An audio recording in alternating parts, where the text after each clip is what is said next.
Selamat siang. Welcome everyone to the workshop Indonesia in Focus, where we will talk about the new normal and about the outcome-based model, outcome-based marketing. I would like to first of all introduce you my colleagues, my friends. So Faradi Bakri, who is heading our marketing services in ADA. Hi everyone, sore. And Faraz Khan, who is regional head for the customer acquisition division in ADA. So he's joining us from KL actually. Hi everybody. Okay, so once again, Bapak dan Ibu yang terhormat, selamat datang. We'll start first of all with the introduction of what ADA is. Yeah, so my name is Kirill. I am a managing director of ADA in Indonesia. Saya sudah 6 tahun di Indonesia. Ya, senang sekali untuk tinggal di Jakarta. Yeah, so some of you have already probably joined some of our webinars and are familiar with ADA, but for those of you who are joining for the first time, I will just do a brief intro before we move to the core of our presentation. A brief intro about ADA, so what ADA is. We are I would say the largest agency and company of its kind that combines data, analytics, artificial intelligence technology, MarTech, and marketing capabilities, digital marketing capabilities in the region. So currently we're 600 plus team, and it's a very good blend of data scientists, digital media specialists, industry experts. So there are people who are coming from the digital marketing agency background, from consultancy. So I'm actually coming from a telco background, and it allows us to deliver extraordinary results to our clients. So we work in 9 markets currently in Southeast Asia, and we are part of Axiata Group, which is one of the largest telco groups in the region as well. So our company is not very old, so we consider ourselves a startup. We are a couple of years old, but even within this short period of time, we already managed to achieve recognition and a number of awards, both on the regional level, but also for specific markets where we operate. And one of the most notable ones is the Tech Agency of the Year in the region, mpact Tech Agency of the Year from Campaign Asia.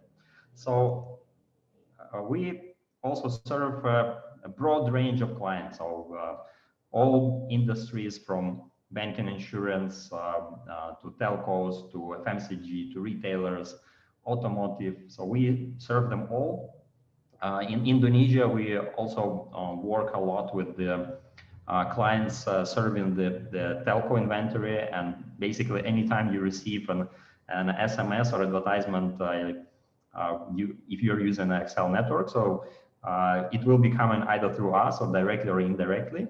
But also for other clients, we are providing full range of services that uses other channels and other inventories.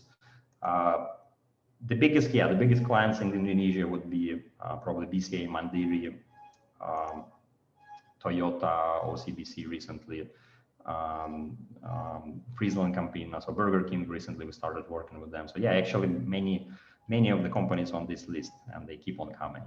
Okay, so now a little bit about what makes us feel special. So first of all, it is our data assets. Apart from the telco inventory and telco subscriber data that we have, we're also investing in other data sources. So we currently track and search around 400,000 apps in the region, and across the region we hold 375 million consumer records. So this is all data from the that we get from the ad exchange platforms. It's a bid request data, and we also merge and match it against about 1 million points of interest, such as schools, restaurants, cafes, shops, malls, residential areas, and we also add data from third parties. So that allows us to provide a lot of insight to our clients. So we deliver it both in the form of reports or dashboards or analytics, to many clients. We do a comprehensive review of their digital assets. And by the way, you also have a chance to get a free assessment, a free consultancy from us. How to do this? Please stay until the end of this webinar and I will show you how. Spoiler alert, not everyone will get it, but there will be 3 lucky ones who will get this service absolutely free from us. This is a bit about ADA. So now to the core of our presentation. So we all have found ourselves in this new normal. I believe many of you are joining this webinar from the comfort of your home. And yeah, you might think that we've already got used to this situation.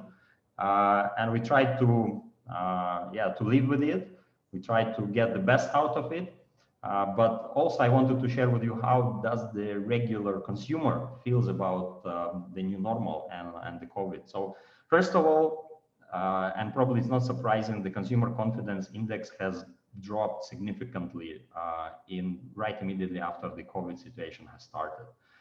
So now it is at the level of 80, which is the lowest in more than 11 years. So the lowest, the last time it was at the level of 80 was in 2009 during the global financial crisis.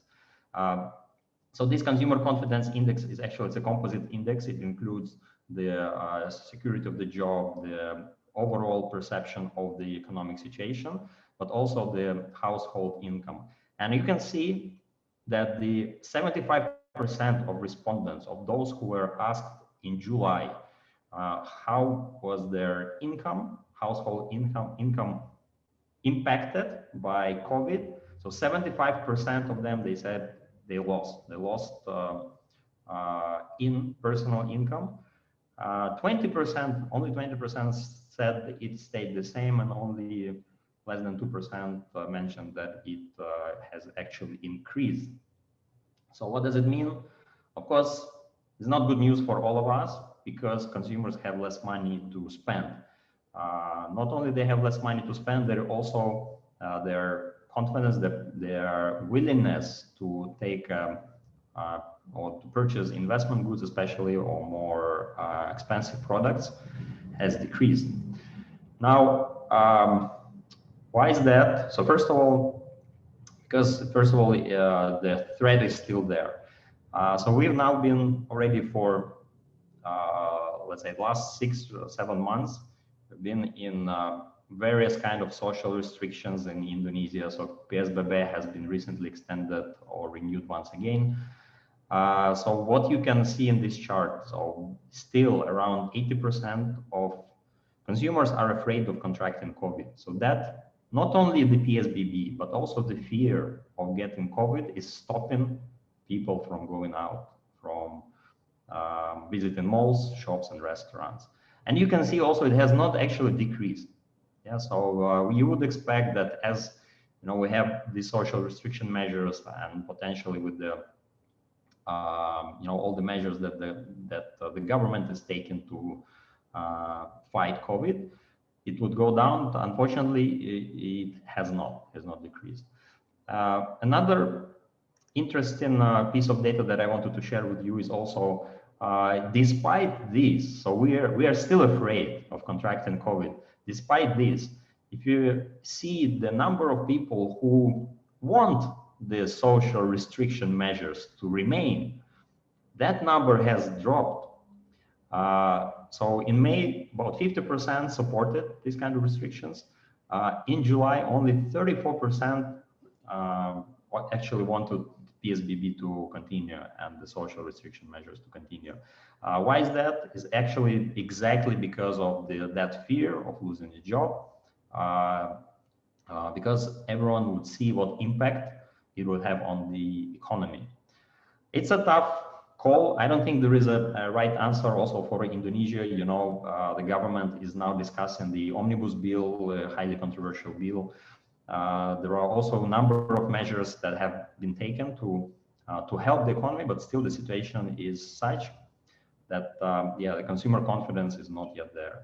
Tourism, obviously, so was the hardest hit. In Indonesia, around more than 5% of the GDP is contributed by tourism. And you can see the projections for this year are that the number of international tourists will drop by half. And overall, the tourism sector contribution in GDP would also contract by 2%. So what does it mean? So actually also not very good news. In Indonesia, we expect GDP to contract by 1%. It is still much better than, let's say, Malaysia or Philippines even, or Thailand, that were hit even more than this. And we expect next year to be, to come back to growth at 4 or 5%, same as we used to grow before. However, if we compare it to China, Vietnam, and Taiwan, for example, countries in the region, so they have suffered to a much smaller extent. Now, this is tourism. Now you may say, okay, Kirill, but there are other parts of the economy also that have grown, with this digital new normal and the digital channels, e-commerce, that must have been a hit. Yeah. So, and this, indeed, yeah, these companies, first of all, let's look at the e-commerce sites. So they have shown a tremendous growth in visits, although not all of them, but the market leaders like Shopee and Tokopedia, so more than 30% over the period of a few months. Also, if you look at their app downloads, it was not at such a consistent growth as for website visits, but there was a spike, let's say in March to May, where we could see, especially for Shopee, yeah, and to some extent also Lazada and Tokopedia, they have shown an increase in app downloads. That is very positive. And I think that is something that you need to consider, all the marketers out there. At the same time, if we look at the number of unique visitors, whether it has led, to increase or a massive shift in consumer behavior, unfortunately, not really, or not for all. So some players like Shopee, they were able to monetize on that. So they managed to increase by, let's say, 25% the number of unique visitors to the website, and also monthly active users of their mobile app. But if you see at some other players, they didn't really see, so this situation, the new normal, did not have the same positive effect on all players in e-commerce. So what does it mean? It means that, first of all, it's not that, you just move to e-commerce or you move to digital and automatically you experience a high growth because of the new normal. Situation is still quite challenging in the economy. And I have talked to a few of our partners, colleagues, former colleagues, and some of our clients, senior leaders from marketing and sales, just before this webinar, just to sense what is their sentiment and how are they doing in these difficult times. So generally the answer was like this: 2020 is a lost year, so no one is really achieving their revenue target. Despite the fact that they started now investing heavily or shifted a lot of spend from traditional media to digital, they have not seen an adequate increase in acquisition via digital channels. So, and that is very strange and odd if you think about it. Yeah. So we all thought and expected, especially when the PSBB have started, that now a lot of consumer behavior would be shifted, yeah, and digital way to consume products would become a more prevalent. It does happen. It does. I mean, obviously there is some shift, but it's not as fast as we expected. And also another problem that they outlined, so that very often they cannot even link the money that they spend on digital advertising. So they put a lot of money in Facebook and Google and in mobile advertising, but then they do not see an exactly adequate increase in the activation numbers for their clients, consumers, and their sales through e-commerce. And that was the reason actually of this workshop. So what we will do now in the next let's say 1 hour, we will try to show you, to unveil some of the tips, to unveil some of our kitchens of how we help brands and how you can do it. Actually, it's also can be done in-house, but it is some techniques, some tools, and some ways how you can shift your focus from the spray and pray approach, where you just spend, you put your money in different buckets in different channels and hope that you get this acquisition, to a much more focused outcome-based approach. Digital allows this. It is possible to really pay for specific outcome and for the result. It's not very easy, so that is why we want to expose this to you. And Faradi will talk about it, and we'll share more details on that. So I hope you enjoy our presentation. So feel free to ask questions. I really encourage you to ask questions. It is sometimes quite technically complex, and if you want some area to be clarified further on, or if you have any questions, feel free to ask in the Q&A section now, or anytime during the presentation. So we'll have some time in the end to answer the questions. Okay, Faradi, on to you. Hi, Kirill. Thank you. That was a very impressive presentation. So, like what Kirill was mentioning, right? Is everything is lost? Does COVID destroy everything? At the same time, we can see that, you know, when COVID happened and all of us is at home, the first thing is like what Kirill was mentioning. Everyone should be on digital, right? But then why hasn't it worked? So today, I will explain to you why would that, the possibility of why would that happen. Now, one thing that I would like to do before we start, actually, and I'm asking everyone to participate in this, is I'm going to have a short polling, right? Answering like, what is the digital KPI that right now you're having from your company? What do you want to achieve, right? So please come and see what is, ooh, wow, okay.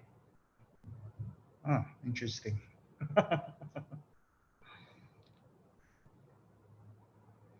Okay, so I'm just going to give it another 10 seconds.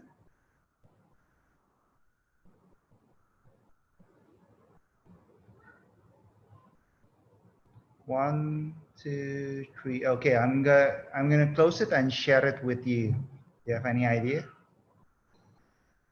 Okay, I'm gonna share the result. So now your digital KPI is measured by customer acquire and sales revenue. That's number one. Second is all the above. That's an easy one. I want all. The third one is impression, click, and reach. And I think we have a tie on video view, comment, and virality, right? And fans, followers, and subscribe, which is interesting, right? But from my point of view, 44%, that is the correct one. It's all about outcome. It's all about getting your customer acquired. It's about getting that sales revenue. Okay, so, and you know, when we think about it, and I think this is a simple term of cartoon, right? When you as a brand or your board of director is asking, so basically, what is the impact of our app?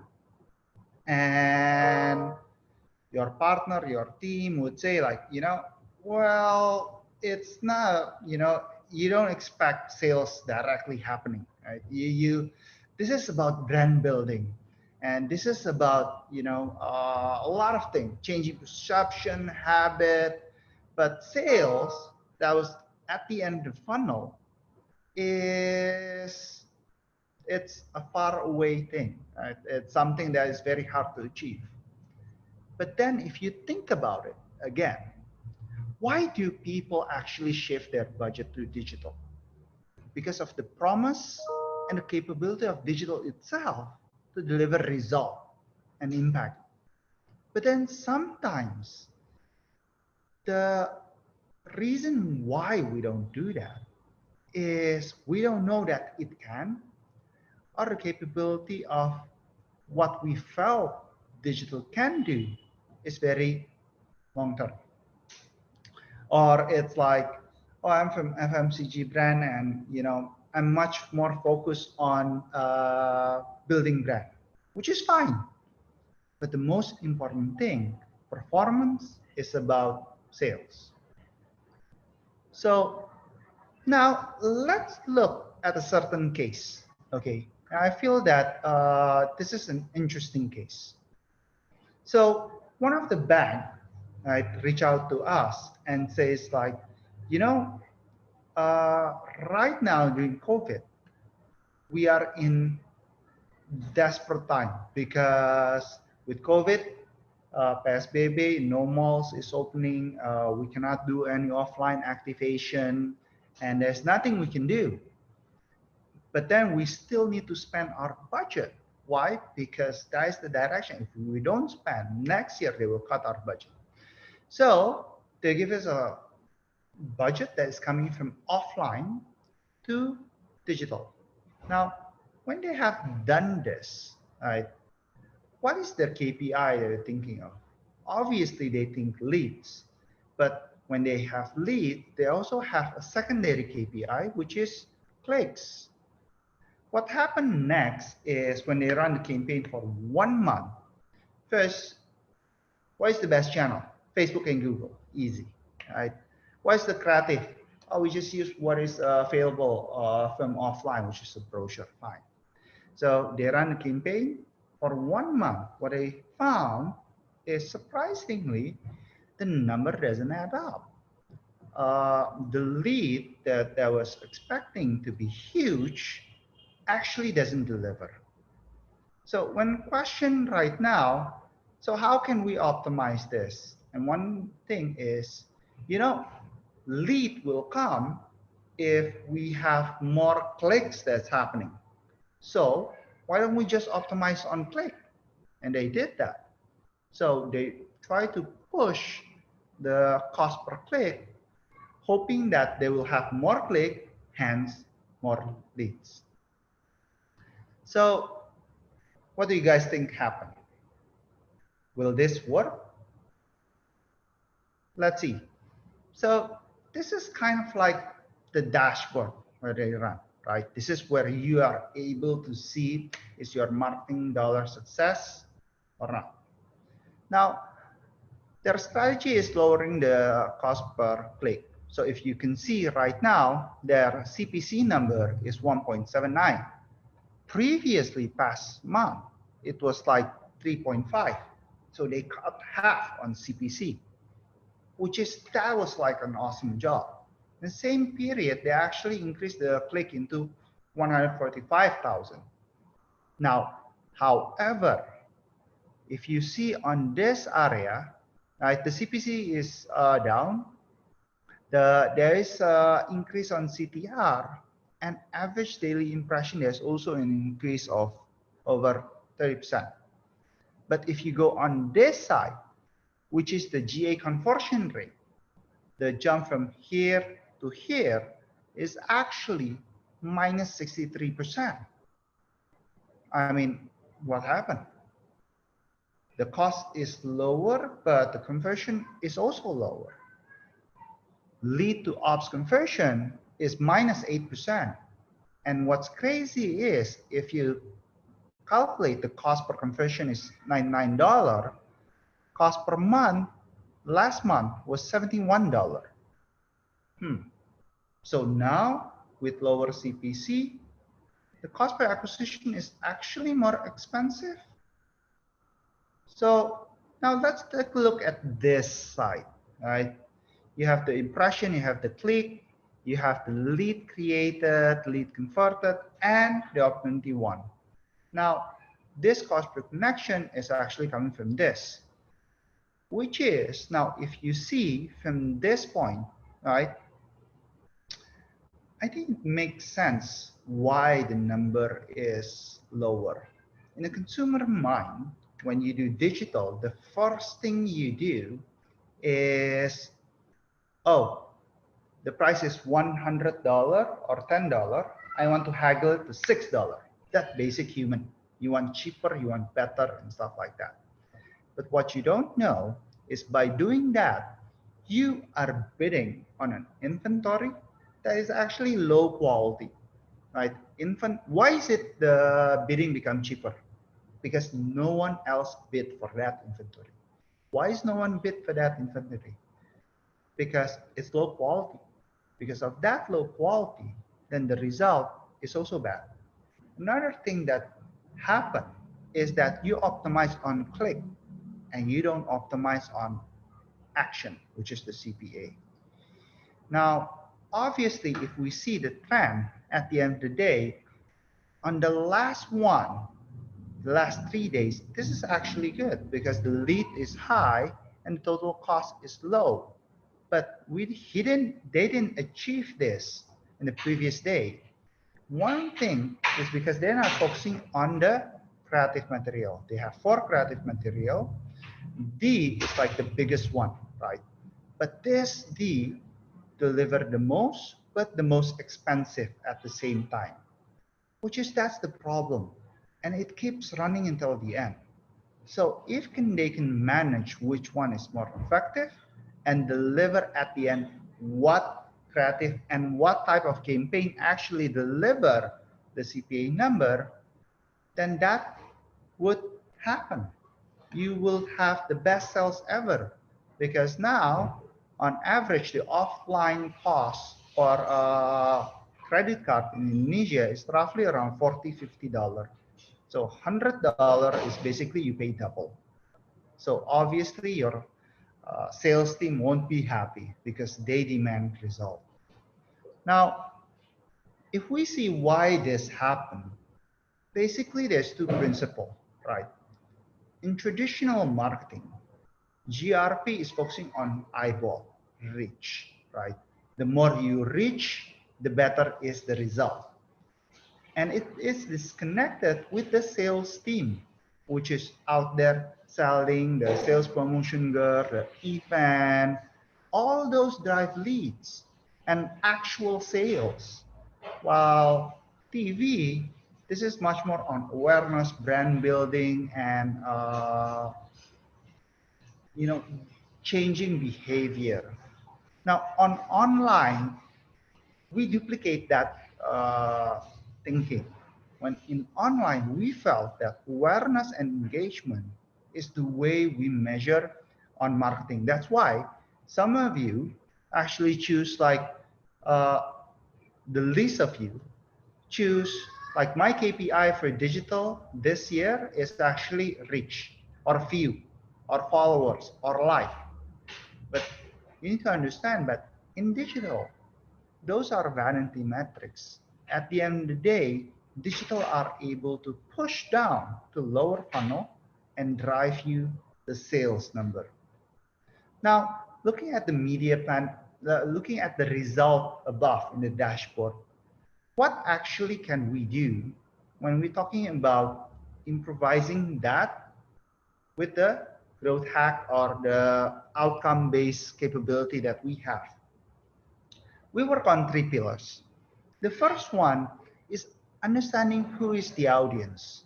For example, when we do the targeting on Facebook and Google, we use the persona of, I would say we're targeting first jobber, 21 to 35 years old, male, and that's it, right? Well, today it's not enough. In our data, we are able to see further than that. We are able to see, oh, this is the guy that live in a certain premium area and goes to mall twice a week. And because of that behavior, we are able to know that he do a lot of shopping. And that's why the right message for him is online shopping. So then you will increase that capability in terms of targeting. Second of all, inclusion. Inclusion is actually to know which is the target audience you want to include in terms of setting this parameter. Do you want to know people that live in Pantai Mutiara or Pantai Indah Kapuk? You know, those area that cicilan per bulan only 60 million a month. You know, those kind of area that you want to target. And then exclusion. Exclusion is, so we're taking credit card people. Now, the fun thing, Indonesia is actually has the lowest credit card percentage in the world, roughly only 10% basically, which is you're fighting to get other people. But you will see that people that have credit card is actually increasing based on the banking audience. So now you need to exclude certain people that's already that in that 10% and reach out to those people that hasn't got it, which is the banking audience.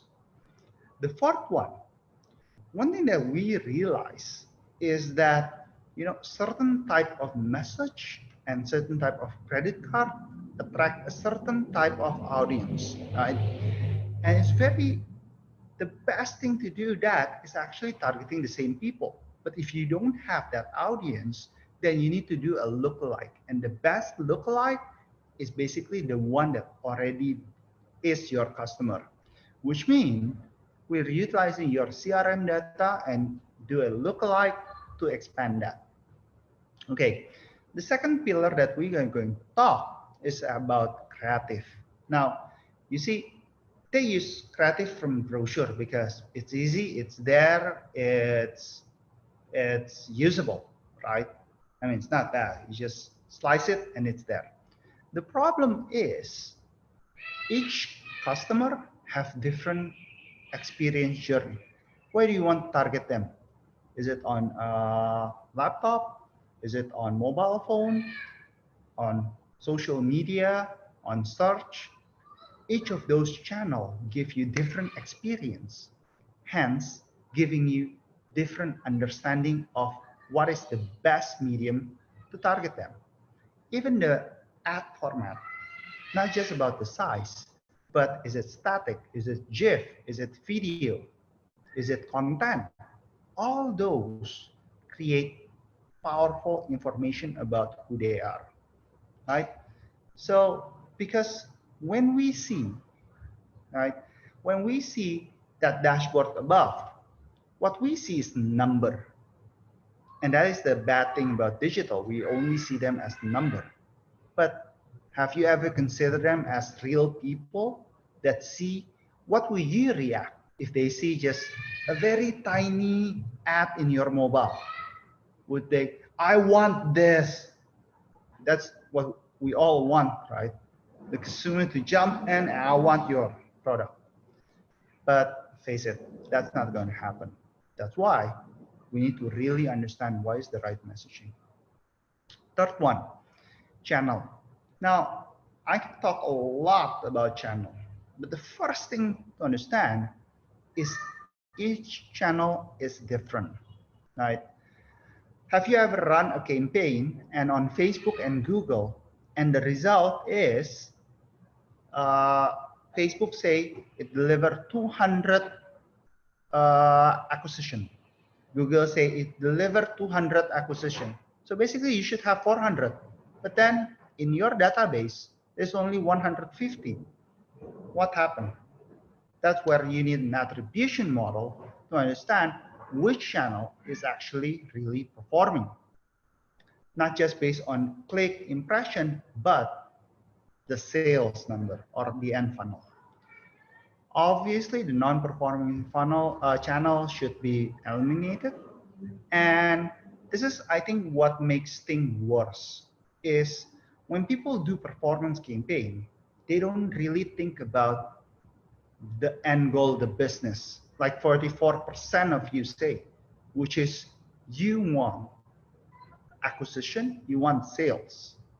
Now, when you set up all this campaign, sometimes you're still thinking about click, sometimes like the all above, you know, when, okay, I want my CPA is like this, but my CPC is lower and my CPM is even lower, which means you want all, but at the end of the day, you will have a very messy campaign. So I think that is important, you know, those kind of things you need to understand. From all of those, the most important thing is only one, which is sales or delivering whatever outcome is your business objective. Now, which is, I think then it's important to understand that at the end of the day, this pillar of outcome is one of the things that you should consider as the new normal, right? So why is that? Let's look at this. On ground, when we look on ground, obviously on ground has its own benefit, right? You have face-to-face engagement. It's very persuasive for you to sell your product. But then at the same time, you need to train the sales promotion team. You need to set up where is the position. You have limited staff. You cannot reach everywhere, right? And the worst of all, there's no audience learning why actually they move to buy your product. Affiliate network. So the good thing about affiliate network is just fixed costs, right? That's it. And you cannot plan the volume. You cannot create certain communication because that is already something that they create. And so the bad thing about that, the restriction is not committing to deliver CPA, no audience learning, and fraudulent click. Again, in digital, we see a lot of click, but we don't know who's behind it. Is it a real person or not? Now, performance, which is run with very brand objective, and yeah, it's very rigid media platform planning. But then it's like, it doesn't optimize to create business outcome. So with that, imagine if we can combine all those into one, hence the outcome model. So this is where how we calculate the efficiency based on our historic data and client feedback on ground stuff. That's why on outcome there's 1x performance. We see that it's only delivers 66% of what outcome can do. Affiliate is 30% and on ground is 50%.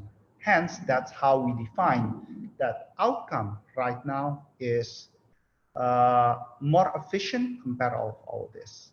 So in summary, when you do your marketing and performance campaign, only focus on this. Always ask, what is the CPA number? You don't care about CPI, CPM, CPC, click, cost per day, and everything else. All you need to know, like in every media plan, in every planning, what is the CPA I will get from this? Why? Because this is the most crucial thing. Now, at the end of the day, what outcome deliver is actually how we can deliver the most profitable customer at the cheapest cost, at the fastest time. So I think that's it from my side, and I will leave it to Faraz to tell you exactly what is acquisition and how it can help for you.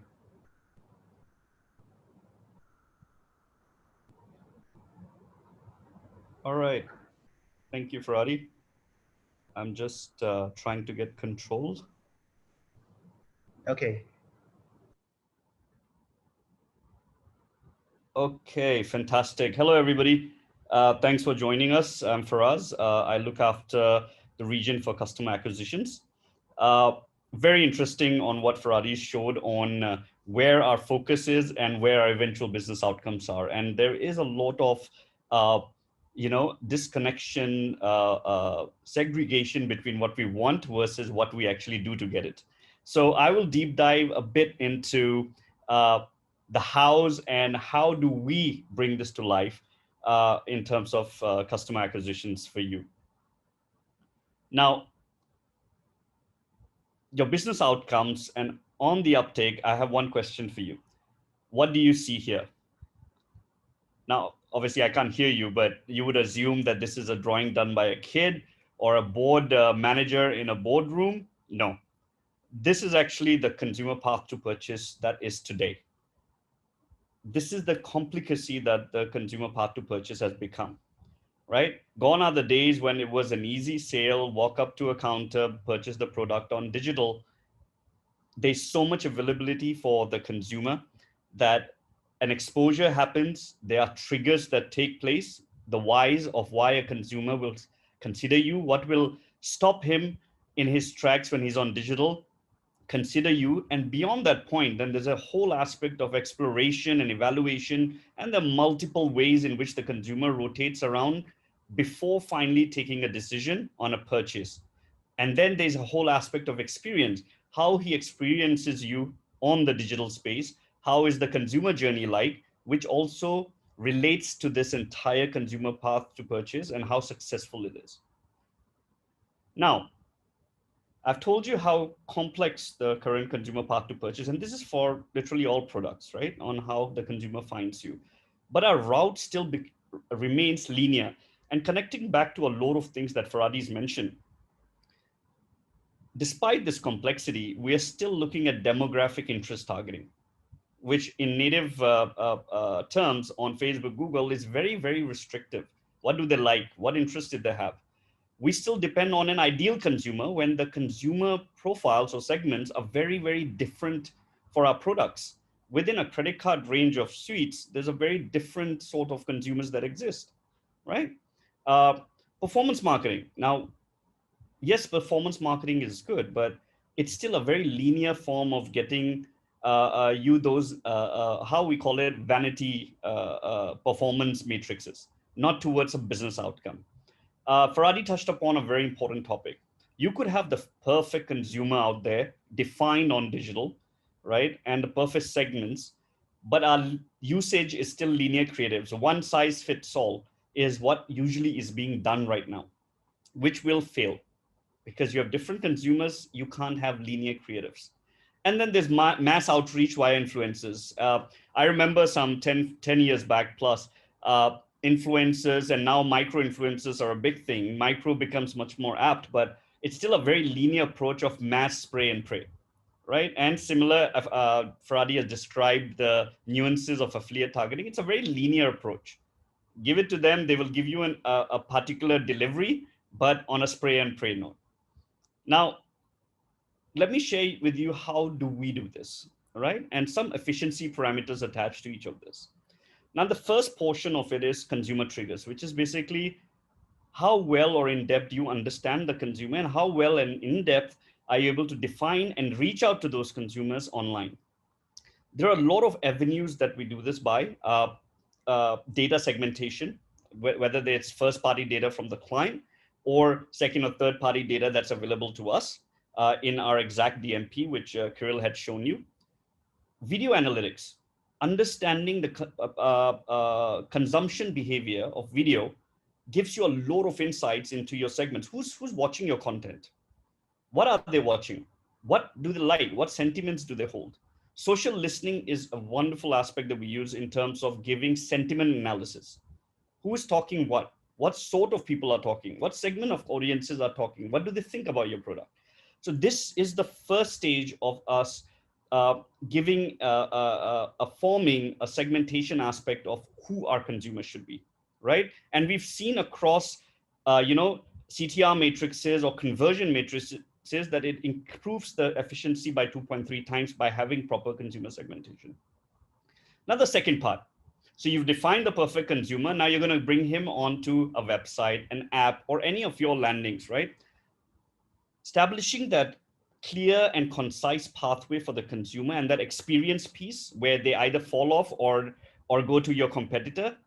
What we do here is we look at in depth into the UI UX, the consumer journey, the flow. Is it easy for the consumer to find the pathway to closure of a sale? Attribution modeling, which Faradi's touched upon as well, in terms of when we bring in a consumer, where are we bringing them from? How effective are they, right? And it has always to be, from the first part, an audience strategy and not a platform strategy. Right now, we still hover, performance marketing heavily hovers around doing platform strategy. You should be audience first, right? Next, and Faradi's touched on a very nice example from the brochure. You've got the perfect consumer, you've got the perfect journey, which is seamless for the consumer, but the communication that you're using to land them to your eventual path to purchase are 1, 2, 3, or very, very linear creatives. What we do is we look at the segments that we've been defined for those different products, and we create creatives. And I'll give you some examples later. Create creatives based on this data segments, right? And there's multivariant creative testing.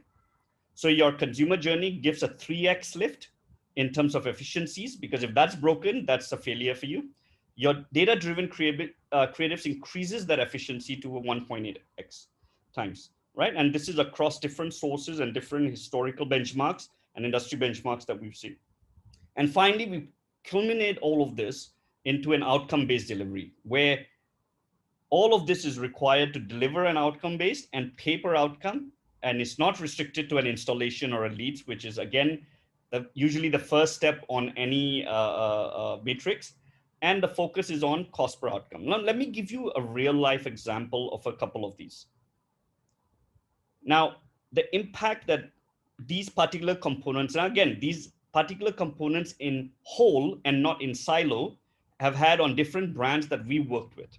Now, data-driven segments. This is for digital telco, Udo, where we activated more than 50 audience segments for different products that they have in terms of gamers, sports, tech enthusiasts, travelers.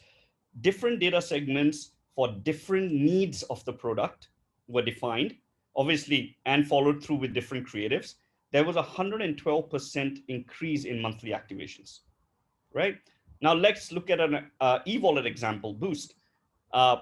We did data-driven creatives. Now, part of the delivery that we have, based on those 70, 80 segments that were defined, based on the type of services they had on their wallet, they saw a 17x increase in gross transactional value, which is the most important component in terms of transactions and how much you've earned from that transaction.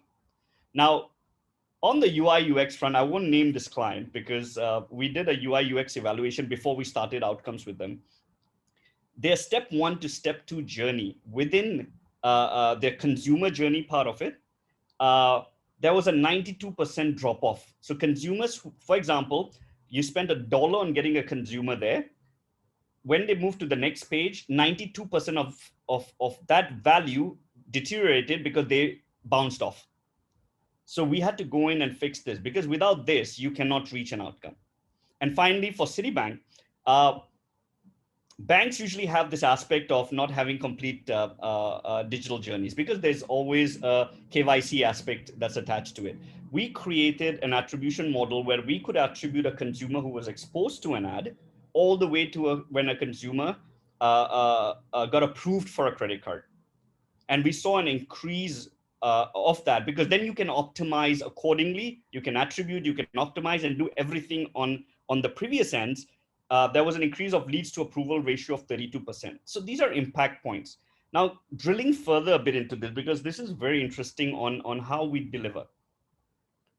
So the Udo example that I was talking about, there are about 500 over segments identified for this telco, ranging from where they are, which stage are they, means people who are potentially to churn, what sort of behavioral profile they are at. There are a lot of gamers who consume a lot of gaming app, entertainment guys, roamers who travel a lot, that point of time, which telco they belong to, and so on and so forth. Did they hold a single SIM, multi-SIM? So these were different segment pools that were created. We started with a few segments, attached the right creatives, right conversations, data-driven creatives to them. Custom messaging was made, and so on and so forth were delivered on different platforms. Now, again, audience first, segment approach. It is not a platform first. Platform is just a delivery aspect. It is not something that's going to give you the outcomes that you need, right? Another example, following through from what I told you on Boost, data-driven creatives. There were over 45 segments that were identified. Now, I'll give you an example of creating a data-driven creative. So one of the segments was the cashless guys in that segment who, now again, not demographic, but the usage or online behavior where they love using, they don't carry cash around, but they love using your mobile wallets, etc., to pay for, depending on the apps that they had. And which we figure out from a behavioral or demographic profile were young professionals who commuted a lot in different regions, right? Now, we knew they were out and about in the morning, and breakfast was something, coffee was something that they were prone to have. So we did data-driven creatives on that segment as examples that I've shown here. Today's your day, but first have your morning booster. Now, again, these are very, very straightforward examples of how you can make it more relevant. Now, if I'm in that group who pays by mobile wallets, who is a commuter, who goes to office in the morning, and somebody tells me get a 30% cashback, relevancy, timing, and the right conversation will get me to a closure, which is an outcome, right? Now, I've shown you examples of how we approach it, but a bit more depth, very, very clearly, and we are here to deliver outcome of value, right? At a qualified cost and a volume that is required by the business, right? Because of the different avenues that Farhadi's also shown you, we are there to do acquisitions at scale and where other channels fail. But again, like Farhadi's mentioned, it's not about how cheap you get at the top, it's how effective you get at the bottom, which matters, which is a business outcome. And we've seen this many times where there's a lot of conversations on cost aspects, which are irrelevant, but will make a lot of impact on the final outcome. So that is where, how our partnerships work and how do we work with you as clients of brands. You choose the outcome that you need. We analyze the consumer journey, for example, loan application, disbursement, app registrations, transactions. You have a digital consumer journey, which we can attribute and tag. We agree mutually on a price, and we use everything that I've shown you in terms of data, tech, AI, creatives to deliver that outcome to you. So basically, we are your extended sales team, right? What we are not your typical digital marketing agency. Right? We do not look at vanity metrics. You pay per outcomes, whatever those outcomes may be. And we don't typically do media plans, etc. And we don't get into those frameworks. We give you all the details that you need. And that's the next part where we are not here to replace your internal agency teams or agencies that you have. We are here to complement you with value in terms of consumer insights, value in terms of delivery of results in terms of sales or outcomes that you require. We supplement the efforts that you're putting in with your internal teams or your agencies, right? It's a value proposition that we put forward to in terms of being an extended sales team. And finally, I think this is always a question, how can we work with you? Now, if you have an existing agency, we can work with you as a billing partner, means they just bill us. We can complement what they're doing already, like I said before, and that applies to if you have an in-house performance team. We can become comparison and benchmarking exercises to improve, because we're going to be doing this in-depth aspect of end-to-end. We become your benchmarking exercise, right? And we can be the key sales drivers in this whole range. And if you do not have an agency, we are an end-to-end digital sales solution for you. Right? Data, content, creative, tech, everything is applied to deliver your results as a holistic piece. Now, there's a very important question that comes out of this. And going back to what Farhadi's shown you earlier, where You don't get much learnings from out of home or affiliates, and some learnings from performance marketing. What do we promise as a delivery to the stakeholders that you have? So to your data team, we will provide audience analysis and insights of all the learnings that we have and potential to enrich the consumers that you already have, because you've seen what Kirill has shown you in terms of us having over 375 million audiences that we've captured and behaviorally learning from. For your marketing team, obviously better collaboration between brand visibility, the two aspects that Farhadi showed you, and sales, right? And also we provide consumer insights, behavioral insights, real world online and offline insights. It will help you better your marketing to the right consumer as well. It will help you get those insights to deliver better conversations, right? And for your sales team, it's a focus channel on delivery. We provide you the aspects of an outcome model, right? And straight aspects. So this is the different delivery to your stakeholders that we have at hand. Now, to close this, I wanted to bring this back because we are your extended sales team committed to deliver towards business outcomes. And I wanted to bring this back to show that in terms of efficiencies, different arenas are being played around. We try different aspects. Obviously, you have tried on ground, you've tried affiliate performance, but a culmination of the lot, and as Farhadi's mentioned, with the gains and restrictions that each holds, you will not let go of your on-ground agency anytime soon, but this is a complement of all three things that you usually typically do and bring that together to deliver business results to you. I'll be looking forward to the Q&A, and I think it's a handover to Kirill. All right, thank you, Farhadi. Now, can you please go back to the previous slide? Yes. So now about the complementary digital audits, the one that I mentioned in the beginning. So now you see Christian has put in the group chat a link. So if you are interested to participate in this lucky draw, please follow this link, fill in some details. It's really very short. It will take you probably 2 minutes to do this. And then by tomorrow, we will select the winners and we'll send you a notification if you have won it.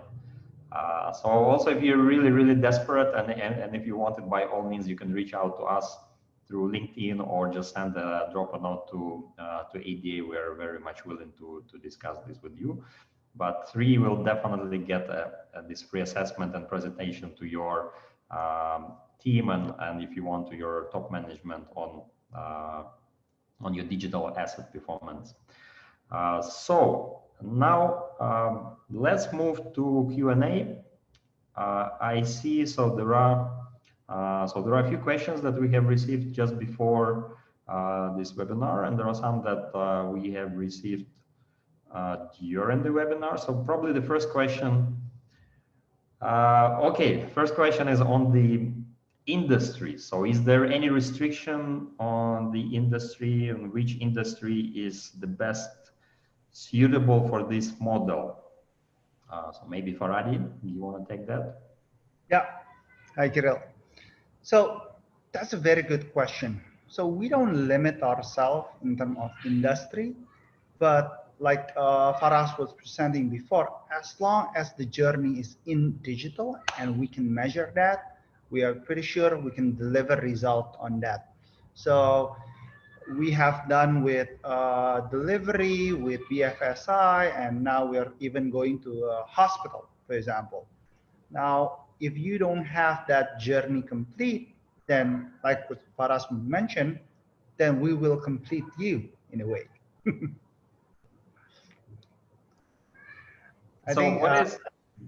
Yes. So Farhadi, so what if, and I think this is the most common case, what if the journey is still, pretty much offline, or let's say if it is start online and then go into offline, any solutions there, or what we can recommend to those clients where, for example, they still have some digital activities and they probably sell some portion of their products through online or e-commerce sites, but then the majority is still being sold in the outlets. So what would be the recommendation, or how would we approach this? So I think a lot of things right now, especially on COVID, a lot of things shift to digital, right? And one of the thing is a lot of FMCG brand is actually putting on e-commerce. And that is also something that we can measure even better because that is like we can measure into the level of return of advertising spend or ROI or whatever it is. Now, which is as long as that journey is on digital, then we definitely can measure. However, the biggest challenge that we have, we obviously cannot measure on offline because how we are able to measure until the end is because we have a lot of signal in digital, and that signal give us feedback to understand, to know more about the customer. Hence, we know about the result. Now, offline, unfortunately, we have a lot of limitation in getting that signal back to us. So I think that's one problem. So we are having trying a few solution on how to work it, but we definitely update you guys when we have complete that. Okay, understood. So basically then it would be growing your digital sales share, first of all, and just developing this channel gradually, right? So there is no yet simple solution on this attribution. So yeah, so okay, understood. Now, maybe the next one too for us, I'll try to split. So the question is, so do I need to provide you or the agency with the access to the back end? And probably I think it means to the CRMs or maybe to the campaign data. Sure. How about security and data? Sure. Yeah. This is a very common one. I've spoken a lot about attribution. Now, when we talk about access, we don't need your data. We do not need your CRM data because usually CRMs are always off limits, especially with banks. What we do look for in access is the consumer journey access, so your GA access. And that usually what clients do and that is more from an attribution perspective where the consumers that we're going to be bringing in, what are they doing through that journey on your website? So usually through GA or whatever MMPs you might have, apps, flyer, etc. So to see how can we mold that consumer better? Because the more we know about who we have brought in and who has converted, we can then, like Faradi said earlier, we can find more like them. All right, we can better our segmentation analysis. We can better our insights in terms of finding the lookalikes and finding more people like that. So no, it's not about access to your internal data. We work with a lot of banks, telcos. They're very anal in terms of anything to do with that consumer data. We are also not interested. We have enough of our own. What we are interested in is ensuring that there's a proper attribution that's set. And like Faradi just mentioned, we are able to see the connection points in terms of what the consumer did when they came up, did they convert? Because or else without this, all you're going to be focused on is the first two elements of the pie, CRMs and clicks. That's all that you'll be able to do. I see. Okay, understood. All right, thanks for us. So we have another question from Peter. So in car financing, where customers are attached to dealers and physical units, how to strategize for a digital campaign? Yeah, so yeah, how to so how to use the outcome-based model in this? I think it's one of the examples where it's a partially digital, partially physical customer journey. So yeah, maybe Faradi, you want to take it? Yeah. Or for us? So I can take it. So car is very interesting, right? We have studied that when you buy a car, it takes you 27 weeks, which is half a year, right? Thinking what car to buy, you do research, like you say, you go to dealers, you go to showrooms to check because no way you will buy a car, you know, I want that BMW, I buy it tomorrow. Yeah. Oh, maybe Faras will, but you know, that's not common. Uh, and the most interesting part is actually you are able to connect the dot. So imagine like this. See, when someone buy a car, you're in a path of discovery, right? So in the path of discovery, first you see the product, you check, you go to the website, you will definitely go to the brand website to check, and then you will check the comparison. And the third one, you will actually go to dealers and showroom.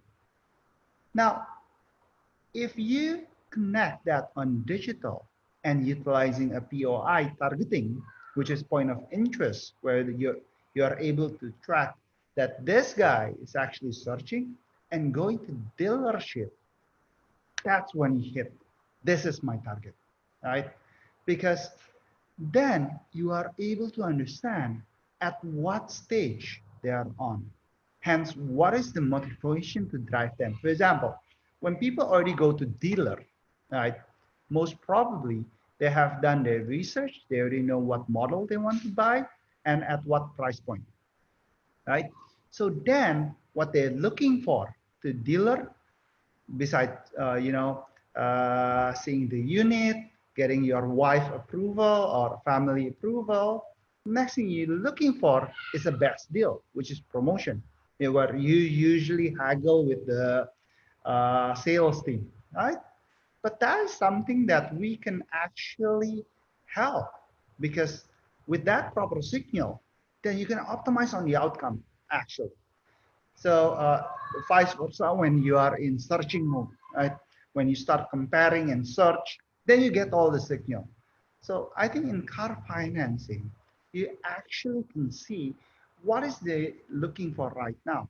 Is it they're looking for new car? Is it used car? If you go to the, different, what do you call it? Mobil bekas. I don't know.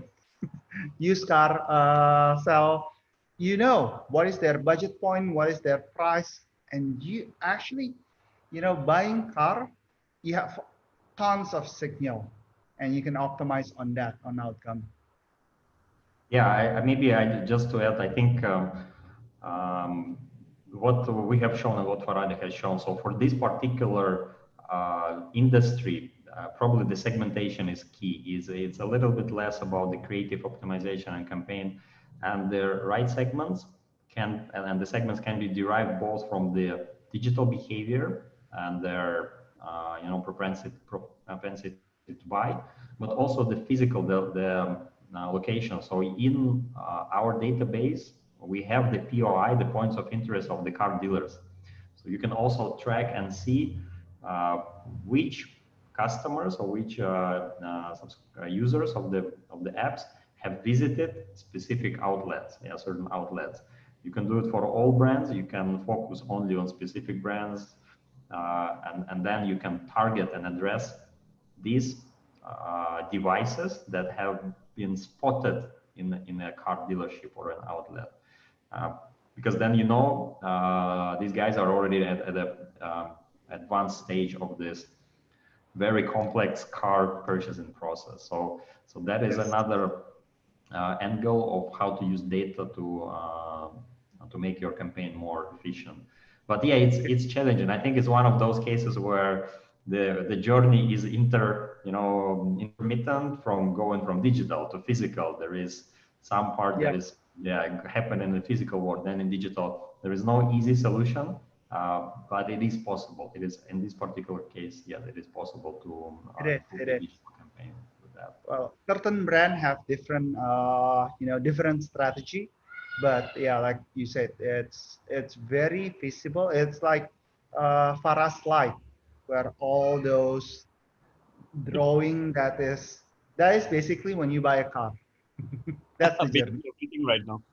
Yes, yes. So you just need to dissect that journey and find the way where to catch and grab the data. And then also like in this boost example, it can be also a combination of various channels. So for example, the capabilities of the mobile advertisement and SMS advertisement allow sending the location-based message and ad right on the spot.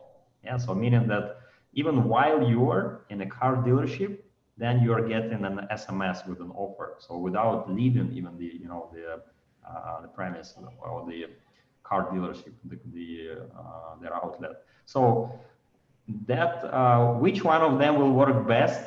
It is not easy to say. You know, we can just assume. So usually in this case, we would just put a couple of these various options and scenarios and just try them out and test. Once we run it for a certain period of time, then we see, okay, might SMS that works better. It might be a digital campaign based on these exact data or the bid request data. So then you will see which one works better, and then you just scale it up. So that would be probably the way that we would recommend you to approach this.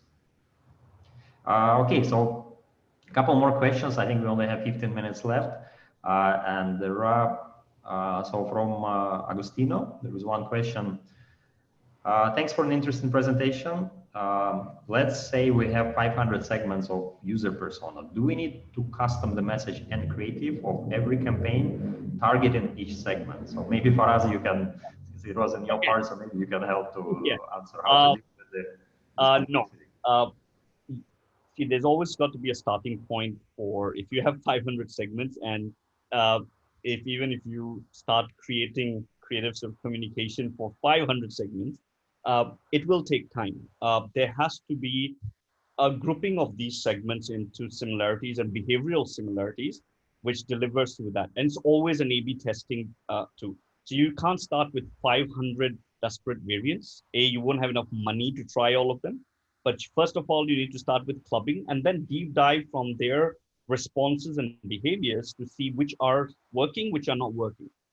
As an example of the coffee example that I gave you, even in the Boost example, we had a lot of segments that were created, but there were initial service mapping that was done in terms of the most priority products or services that Wallet had, or even Udo had as a service. And then we desegmented them in terms of, okay, these fall into, so from 500, it went to 50, for example. So we start there. Then you expand on those segments. After trying, what are those different comms, who is converting, continue, and then move it back, right? And also, that's where, the kind of tools that you use in terms of dynamic creatives, etc., and from behaviors, the different aspects that you showcase to them. There's a very interesting campaign that we did for Malaysian Airlines last year, where there were 3 huge segments. I mean, obviously, when you subset those segments, there'll be another 30, 40 within them, but there were just a single traveler, a family traveler, and then there was husband and wife. So each of them then had different sort of behavioral traits that they went by. What do singles like? What do in that? So that became the creative, data-driven creative avenue that we linked with. So no, you don't start with 500 all of a sudden. You first pick priority segments and then play with that in terms of A/B testing and dynamic creatives. Yeah. Adding to Faras, I think that also depend on the industry that you're in. I mean, if you're e-commerce, the micro segment you can have is like 30,000 to 50,000 because you have a lot of product and you need different kind of creative to target that. Then yes, well, you need to target all of them. But obviously, if you only have one product, no, you don't need to break it down to 500 segment. It really depends on the industry and what's your need actually.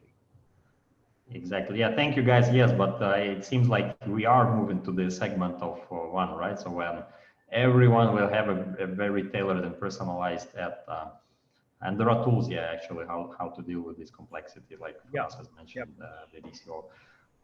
Okay, so there is another question.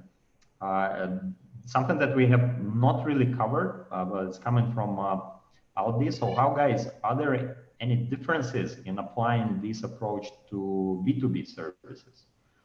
So who wants to take it? Faradi, you're nodding. I can take it. I can. Or probably go ahead. Okay, Okay. go ahead. Obviously, the approach will be the same. However, in application would be different. So let's consider like one case, like on delivery, right?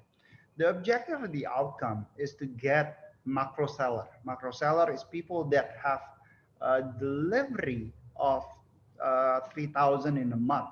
Now, when we get the brief, then it's like, whoa, how are we able to measure this? You know, but then surprisingly, what happened was we do a lot of data to locate who are the seller, where they're located, and from that we can create a certain persona, and that persona and this certain habit, when we put on our exact, we are able to localize and actually get them. So when we have tried this modeling, right, and we actually see an increase of 38% of that macro seller. So obviously, when we done this, the CPA is much more larger on that delivery, that because it's very niche, right? But it is very doable, and different aspect have different data point that we can actually utilize and use. Another thing that we also have done is also for uh, electrical company, where at the end of the day it's much more on selling the product. That we also done a very specific area, because we know that this area, for example, like Mangga Besar is like, this is the area of these people are connecting, and from that we create a strategy plan to target them, reach out and see the result. And if it's good, we move on. If it's bad, then we change our strategy. I think with this kind of thing, the most important thing is always A/B testing. Always try to few things. Can I just add one point? So in extension to what Paradi is saying, the kind of outcomes that you will be talking versus a consumer, because consumers will have an end-to-end trackable outcome. At times for B2B services, there's a whole process of this particular business signed up or showed interest, and then there's a whole load of things that happen after that in terms of sign up of business, paperwork, etc., etc. So usually we look at as a strategic aspect, not going beyond the interested consumer, everything in between, but the outcome usually comes out in terms of interested or eligible businesses or potential merchants, for example, right? Because there's a huge long, see, we have to keep in mind that outcomes is a consistent play game. Now, if a process takes 3 months for an onboarding of a merchant, you will not wait for that outcome to happen. Your outcome would become an eligible merchant, for example. So different products, services, scenarios operate on different outcome models, right? Which is still an eligible merchant is still valuable for a B2B in that circumstance. So that becomes your business outcome, right? So that span of time also has to be taken into account. So the different approaches for different services and products. Yeah, maybe also just to add, it also depends how large the business. So it's not very clear from the question, but if you're talking about SMEs, probably it would be more applicable. If we're talking about large enterprises, then yeah, it will be a very different ball game altogether.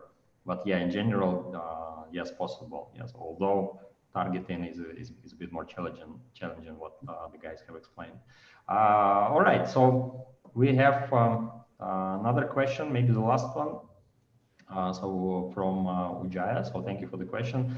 Data is the new gold, and global experts are saying that because of the sheer dominance of e-commerce algorithms powered with both first and third-party data, do you think there will be no role of brand marketing because choices will now be made by algorithms? While we see consumers are going for more online activities, so further accelerated by the current situation. So maybe if you permit me, guys, I'll share a bit of my thought and feel free to add. So first of all, we as an AI-powered company and the company that first of all holds and aggregates a lot of the data and then uses those algorithms. So we believe that still there will be role for brand marketing, and the AI, the technology, the algorithms, they are not replacing the traditional concepts of marketing.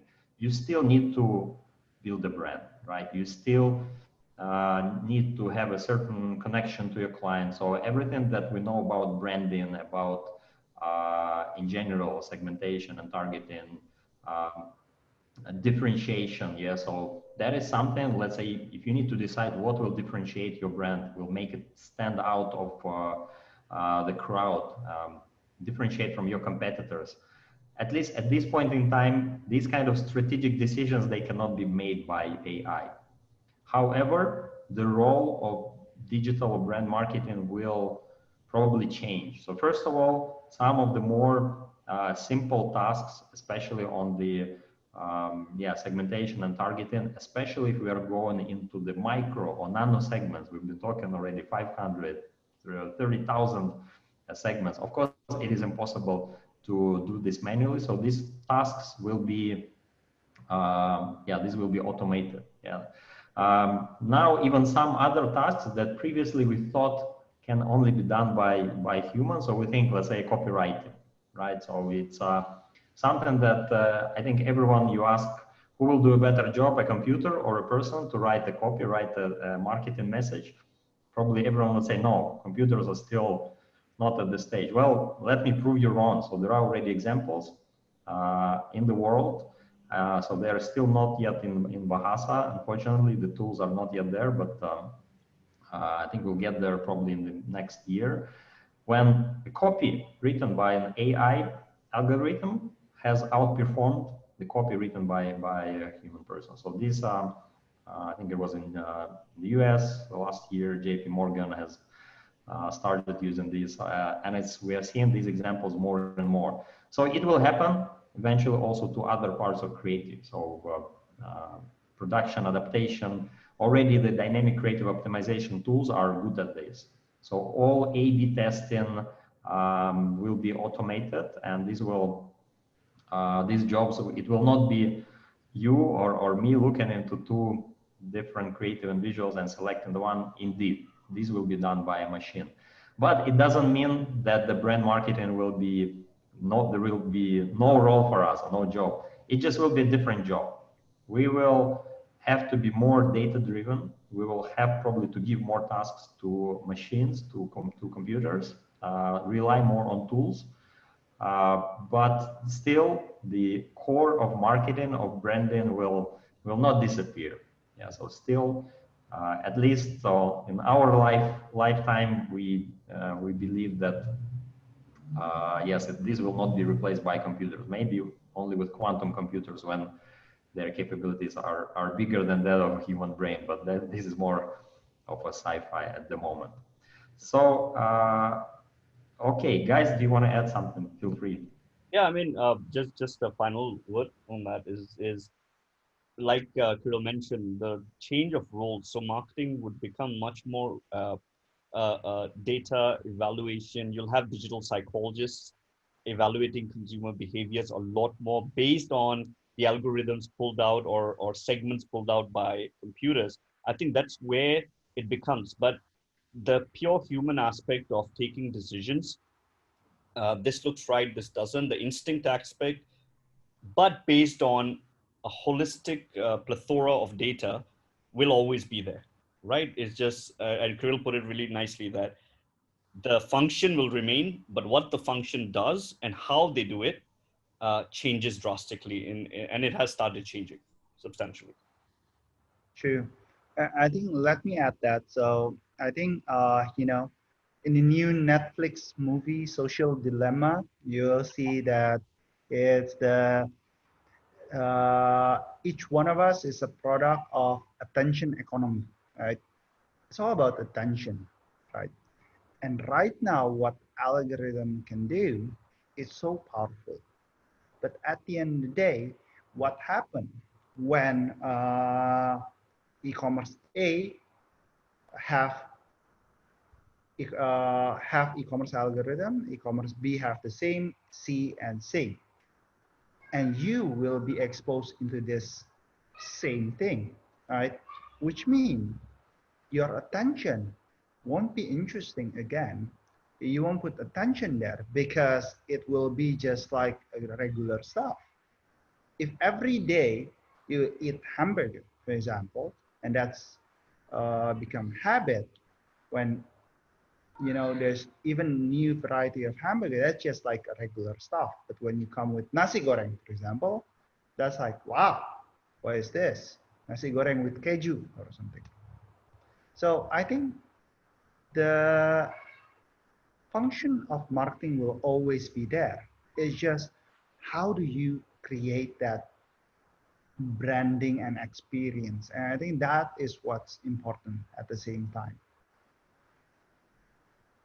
I think that's it from my side. All right. Yeah, thank you once again, Faradi Faraz. So maybe the last one, guys, really last minute from an anonymous attendee. So interesting topic. What do you guys think about automations? I think it was partially covered with this last question. Yeah, so we talked about automation. So maybe if you guys just want to add last note about automation, or maybe a bit rephrase. So how do we use automation to achieve the better outcome today already? So not tomorrow, not in future, but really what are we doing? And we are doing that a lot today in outcomes, and even to the marketing question.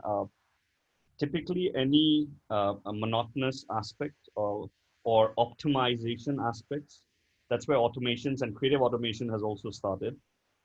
We use AI a lot in terms of optimizing our effectiveness, right? So automation, which requires a lot of aspects of human interventions right now and a lot of man hours to complete, and tasks which can be done which at times can't be done. So for example, right, in typical performance marketing, and a campaign is optimized 3 times a day, when actually an AI can do 150 permutations in a day or more, right? Of segments, of audiences, of targeting.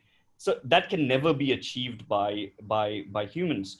So automation of these sort of components, and those which are monotonous in nature and which don't require extensive amount of thinking, would definitely, and all tasks are now and becoming, even in marketing aspects and even in our business, are becoming automated, right? Right. Yeah. So yeah, it's now more about data processing and segmentation. So that are probably the easiest, the low hanging fruit, something that can be automated. So the next would be really on creative and production. So these are more complex. So yeah, thank you for us. I think we can also talk automation as a big one. We probably can talk for another hour and discuss all the different tools and techniques. But I would like to finish with this, our presentation. Thank you once again, everyone who has attended. I hope you've enjoyed the presentation. So please feel free to fill in the link if you still have not fill in the form, by the link that we have posted in the chat, to win a free digital audit of your company, of your business. If you have any other questions, if you want to reach out to us, don't hesitate. Our contacts are in LinkedIn, or you can just contact using the email that is mentioned in the event invite. Once again, thank you very much, and until the next time, bye-bye. Thank you. Stay safe, Terima everyone. kasih semua teman-teman. Bye.